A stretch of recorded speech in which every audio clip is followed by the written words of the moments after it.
Ugh, I think it might be the weather in Chicago. Not sure why it's cutting out. Hasn't really, well, it happened once, but anyway, I wanted to go over kind of these this like weird bug. And hey, Jet User, you are here. Jet User, I was talking about.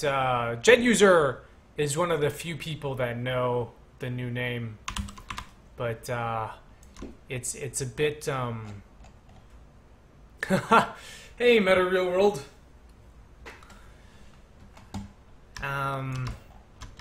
I think I like the new name.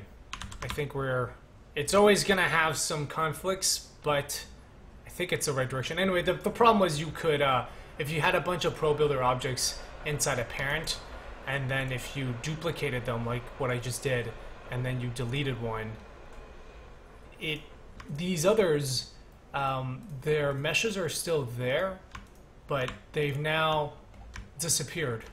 And this is really I mean, it looks kind of cool, but it's very problematic because then half the time, like you'd come back into the scene, you'd save it, you'd come back in, and it would still, these wouldn't show up. And that always resulted in me like end up making more duplicates as a result. And there is quite a bit of duplicating and deleting, because what I'll like often my work pipeline is I'll just, you know, I will move something in here, bring it over, and then, you know, move it back up, and I'm like, oh, actually, I don't really like everything the way it's lined up, so then I'll just go back and delete, and now it's caused that problem. The tool that we found is if you are in ProBuilder, you can actually do in the repair and just do force refresh. But unfortunately, this does take up some time. But I think they have resolved this issue. Yeah, California.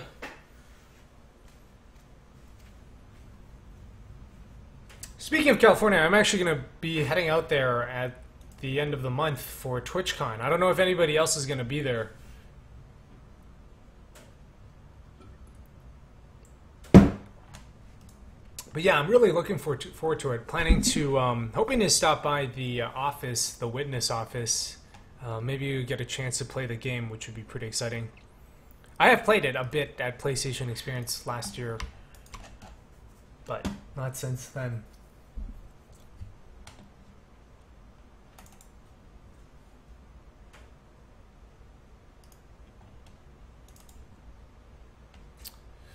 Alright, let's not save this one.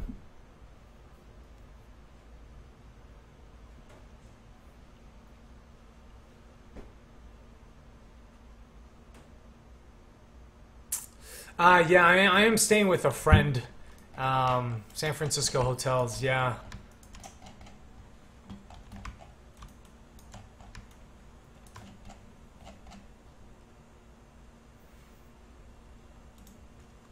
Let's take a look at this world.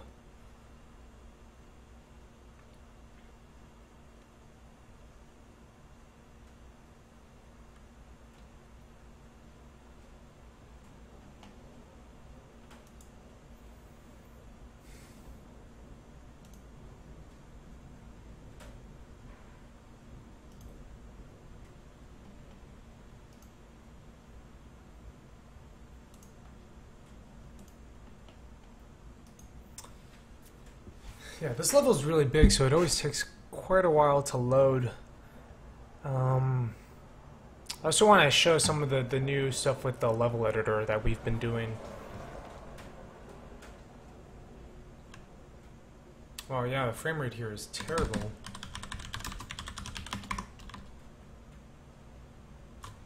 That's also, yeah, as expected. I think we are duplicating too many instances.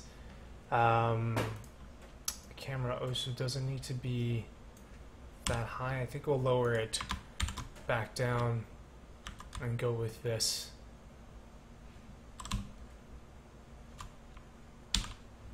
Alright, so we'll change that to 2 and then make the camera distance 11.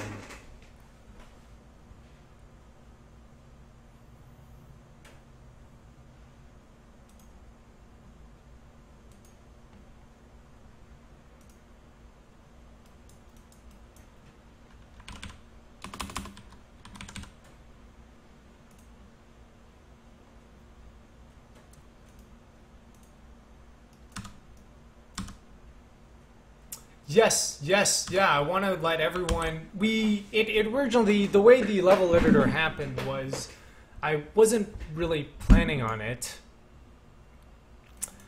And Amber, actually, if you're interested, I you know, might send you a build just to get some feedback on this, because it started as I've been asked to do a couple of workshops with architects.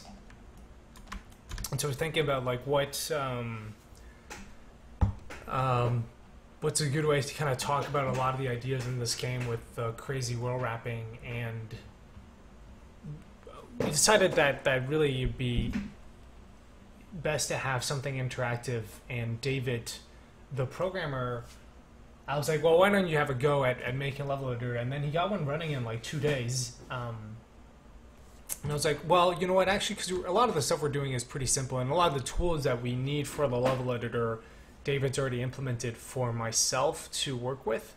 So you can see we have wheel wrap settings, we have like, you know, a lot of the basic stuff that's all Pro Builder, but a lot of the tools with setting up wheel around boundaries, like we already have those, and so we just be automating a lot of that for players. Create water. I don't know if we'll let.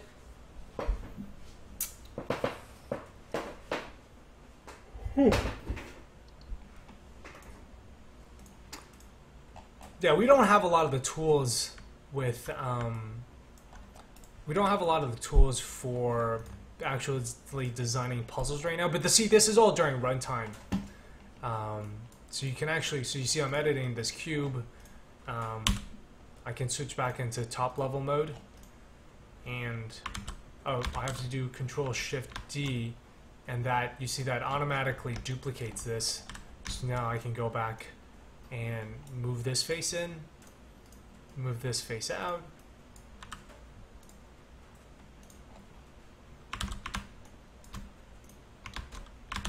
Yeah, right. So the problem right now is like I have to use slightly different set of controls because I'm running inside the Unity editor, as opposed to so that means that I have to use Control D Control Shift D to duplicate objects instead of Control D, which is how it would work inside the actual game. So yeah, you can see we're able to generate a whole ton of stuff. We're switching between top level mode and geometry mode. Let's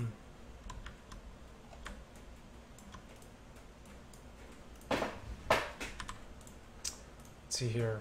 So you can also switch between showing vertex colors or just completely showing it completely in white. The problem with not having any colors is it's hard to see when things line up. But, you know, yeah, that we need to get rid of that face. And then you can choose from here your world wrapping settings. And eventually we're going to let you sort of drag and drop in cubes, water, trees, doors. So you can start to design some puzzles, but that stuff is a little bit harder because that's a little bit more UI intensive. And then we can save, we can load,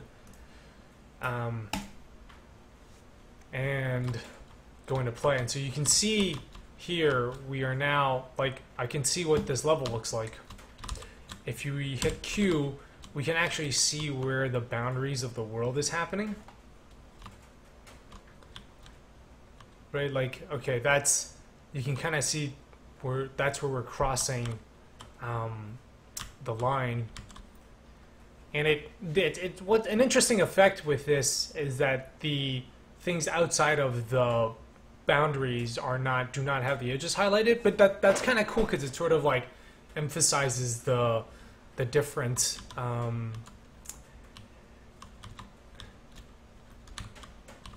you know, hitting. And then of course in here you can rotate gravity, so hitting escape brings you back out. You're still inside the editor. You can make changes around, and the idea is eventually we want to give you all the tools with the crazy shader stuff, so you can kind of start to make a whole bunch of things. But just like to kind of give you, and we'll have like a staircase generator, but actually, you know what would be a really cool exercise today is to actually try to make something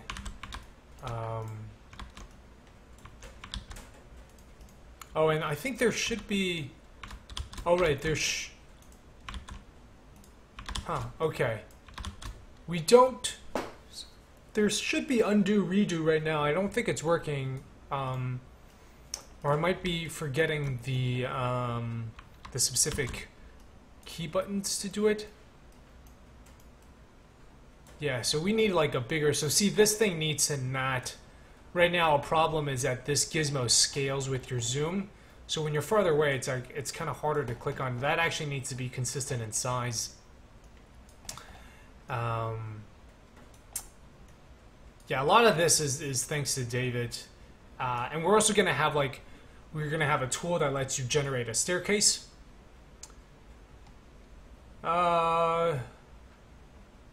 I'm not sure what you mean by show boundaries. That was kind of what I just showed with the Q button. That was exactly it. So let's see what it looks like with a very, very short duplication distance. So, oh right, and you can also do stuff like you can parent things. So now you can see this. Which one object? This is now parented to that. So if I move this, it moves that too. Of course, there's still, this is all, it still needs a lot of work. Of course.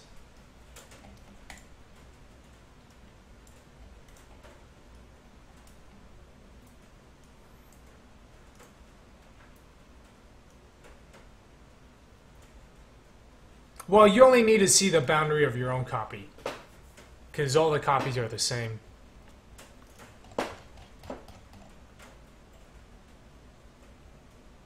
Right, and then you can choose whether you want to draw the corners or the duplicate. So the corners are when you have, like you can see this is very, when we start to do,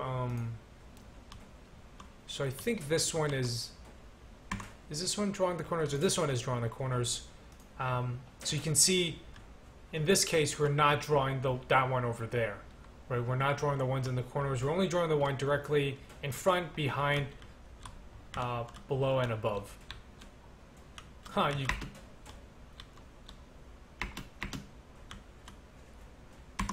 but it's like you can come back and you can say how many of them you want. That position is really not the right term for that. Yeah, so, but anyway, I think this is, it's going to be a lot of fun for people to play with. And I'm pretty excited to see what people end up making. It does, I don't know if it loses the magic a bit. So yeah, actually that's probably too big. And we also, this leaves you with kind of a lot of possibility to break the game, right? If you like move, and I think we can save it. We can also, all right, I broke it. Apparently save and load is broken.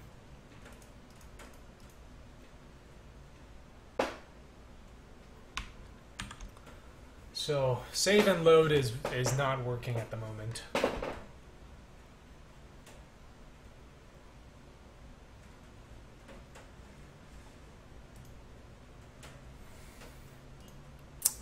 But yeah, let me see if there's anything else here.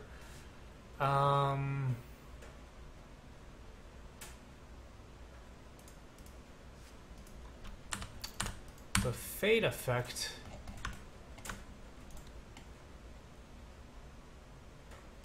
Pretty sure that is, I think that's just, we just don't have it set up in the camera right now. Or yeah, we're not playing with the fog adjustment at the moment.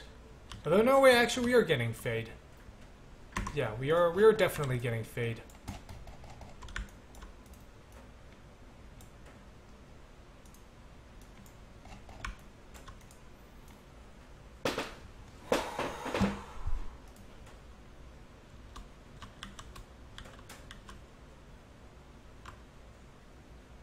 Right. I think it's we just don't have the fog enabled in this scene. I think if we go into those lighting, yep, we don't have fog.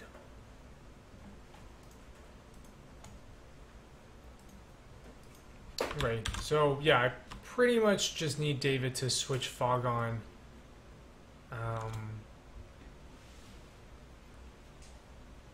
Though now this looks almost worse.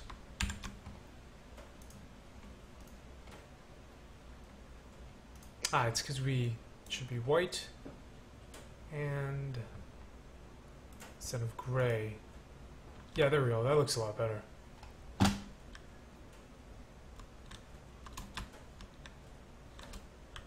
So yeah, I just need to tell David to remember to switch on fog during play mode. In fact, that's, I think, what I'm going to do right now.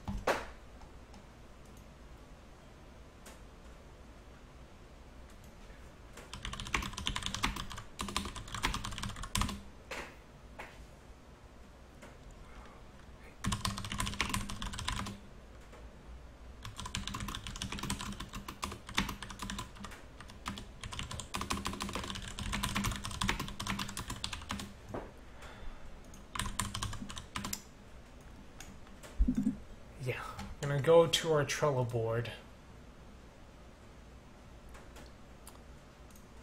which just has all of the things that we are currently working on. Did screen freeze?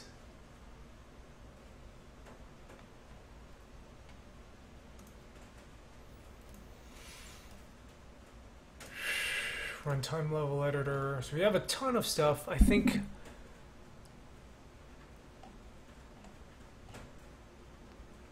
some bugs. Face select red plane remains even when you switch back into top level mode. What was the other thing we were talking about?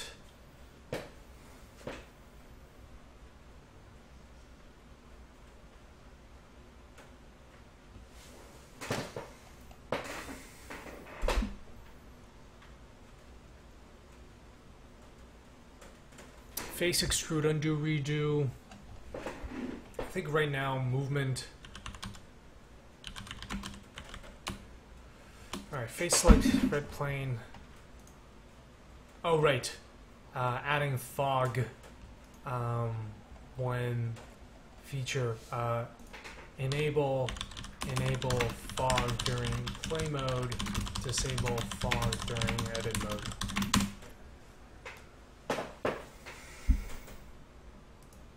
Yeah, and then a lot of it is of course, we need to work on the UI. So this is what it looks like right now. I think eventually what I would like it...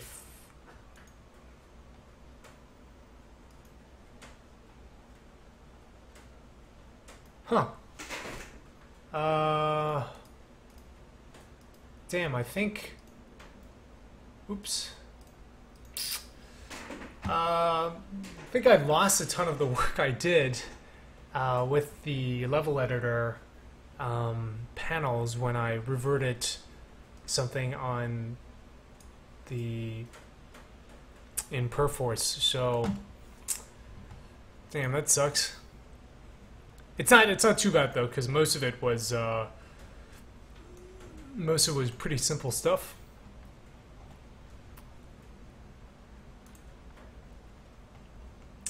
But yeah, that's a bit annoying.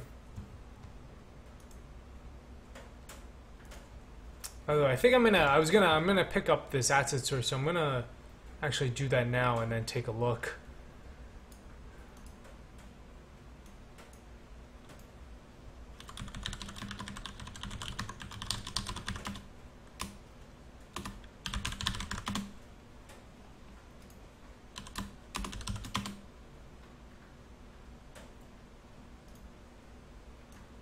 Right, so this is, I'm thinking of picking this up. It's only $14, but what it lets you do is it lets you do a whole bunch of, so you can pick colors, you can do gradient, no effect, which I think is really helpful in just kind of getting down the look. It also comes with a bunch of icons, so like this would be really helpful for the panel collapse button. This is for play. I guess if you want to share on Twitter or whatever, save is good. Although that's sort of an interesting thing that we're still using that for save.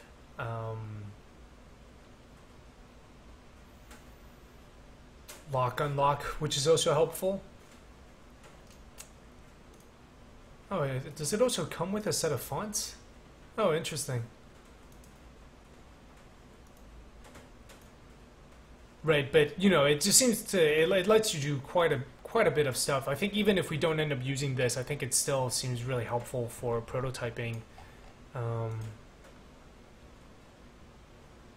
yeah, I'm gonna go ahead and buy this.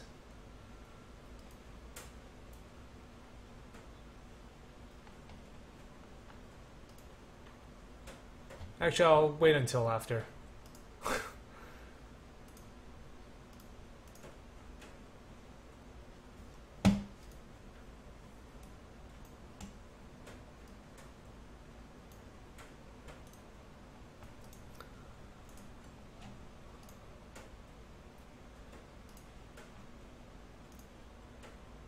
Alright, what else is there? Okay, so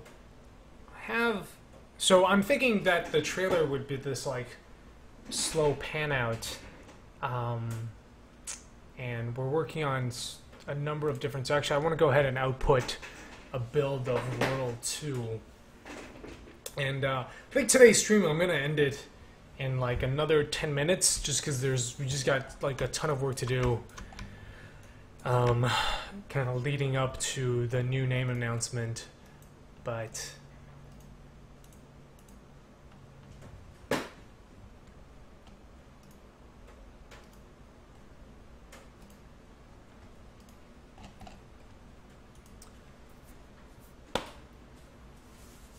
yeah. And tomorrow we are talking to Assault Android Cactus.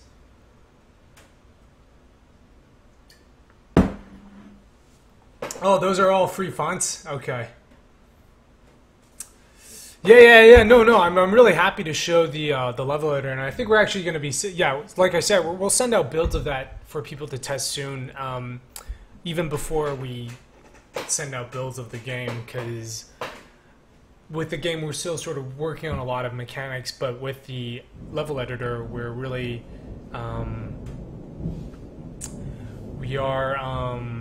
we're really focusing more on usability and just making sure that, you know, this is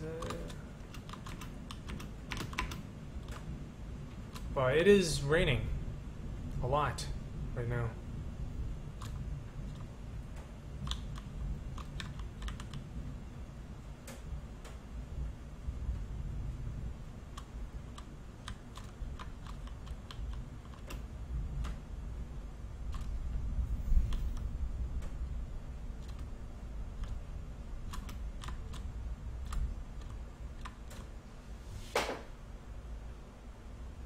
Huh. Yeah, although none of this is actually procedurally generated. Well, some of it is, most of it isn't though. Like I think I use procedural generation mainly as a way to sort of like get some initial ideas and to see where that goes from there. But most of it is actually, like all of this is hand-built, handmade. Yeah, but I do use a lot of it for placing stuff. What's the strategy to assess usability? Just do lots of tests. Like, I mean, the first level of the game has gone through like 1,000 playtesters at this point. So I think what we'll do is we'll just send out the level editor and be like, hey, make cool stuff. what are some features you like to use? Like, I guess we'll be treating it almost much more like a tool. I mean, a tool for making very specific stuff, but we'll see how people are using it. Because I think the problem is with doing 3D modeling, a lot of people are very used to whatever software they're using. So, but we're modeling a lot of it after Unity. Like Unity's camera control system, but like Blender, Maya, Cinema 4D, they all use different setups. So it would be a matter of seeing, you know, like I'll probably send out a I haven't done surveys with the game because that hasn't really made a lot of sense, and it's also hard to be like which puzzle was the hardest because I don't have explicit puzzle names. But I would yeah, a lot of it is going to be like, hey, you know, what 3D software do you normally use? What are you comfortable with? Do you use Unity? Do you use Pro Builder? What did you think about this setup?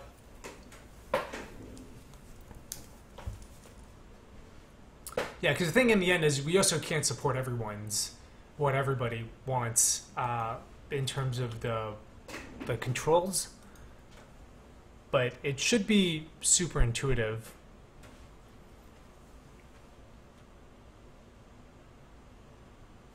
Yeah, and unfortunately, I actually like Cinema 4D's UI the best. Unfortunately, I don't have access to it anymore, so it's hard for me to test it. But yes.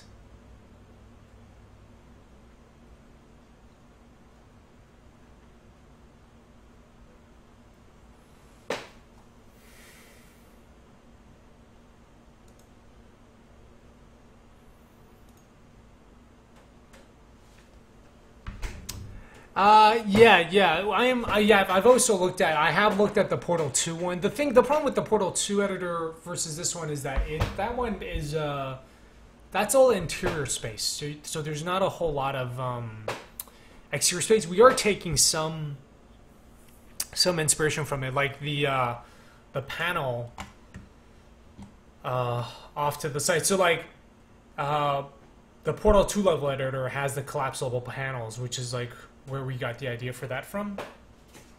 And it also, like, because Unity doesn't really have collapsible panels, right? Like, the way they did it was you move over and then they would pop out, and I think that works. That's a really nice way to save a lot of screen space.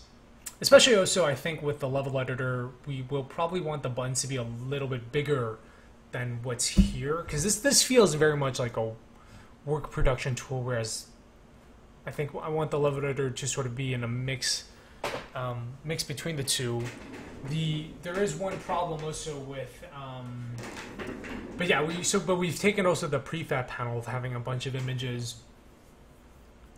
The problem is we do need sort of the hierarchy, just because there's a lot of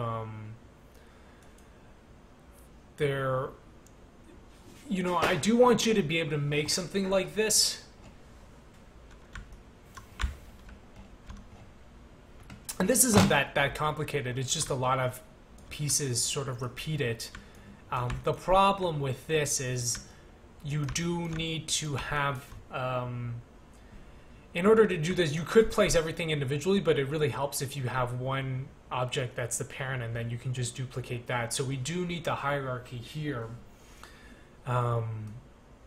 So ours is going to be a little bit, I would say, significantly more complicated than P2. The nice thing is we do have Pro Builder and sort of Unity as a good reference point, because I think ultimately I would also like to be able to use it, and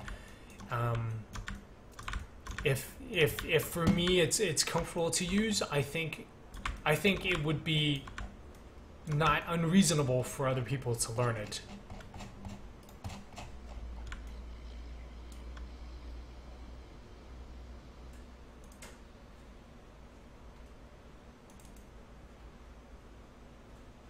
Yeah, repeat clone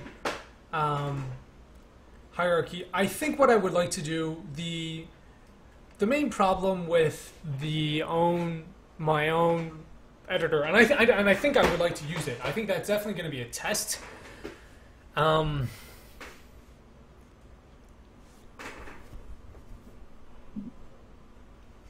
I'm super tired. The only problem is we're not gonna be able to have portals inside the level editor, because the portals require sort of like multiple scenes open, switching back and forth between multiple different scenes and kind of connecting them. Because it's not, you need to be able to see like what other items in your entire project, not just in the scene itself, you can use. And I don't want to like. Maybe we can do portals, but I don't know. Maybe if we get portals in, I think then I actually it wouldn't be too bad to actually use my own level editor.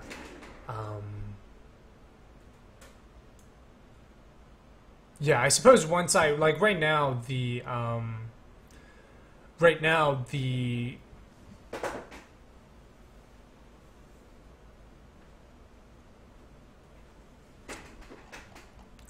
way things are built, I am spending a pretty significant amount of time inside the code as well. It's sort of like, it's getting a little better, but I would say it's like 80% out here and then 20% in the code.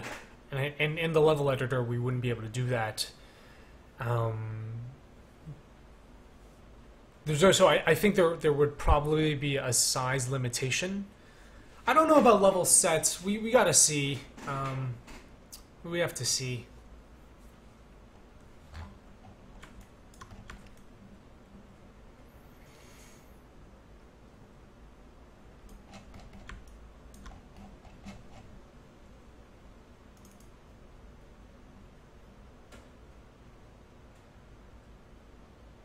Save.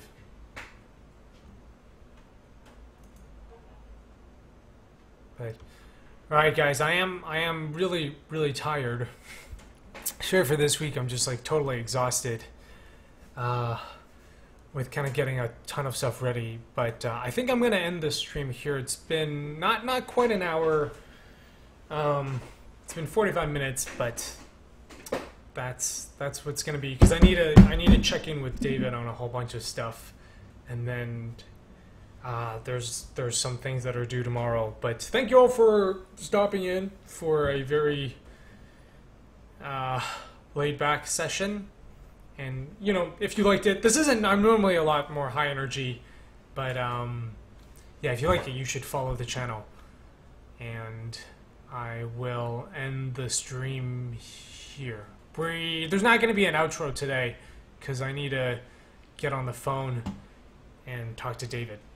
So, but yeah, Amber's Arcade, thanks for stopping by. And yeah, Amber's Arcade, by the way, for those of you in the chat, she does gameplay streaming, which is fun. I've tuned in a few times. Most of the time I don't really know the game, but yeah, it is fun, so you guys should do it. Alright, I'll see you guys later.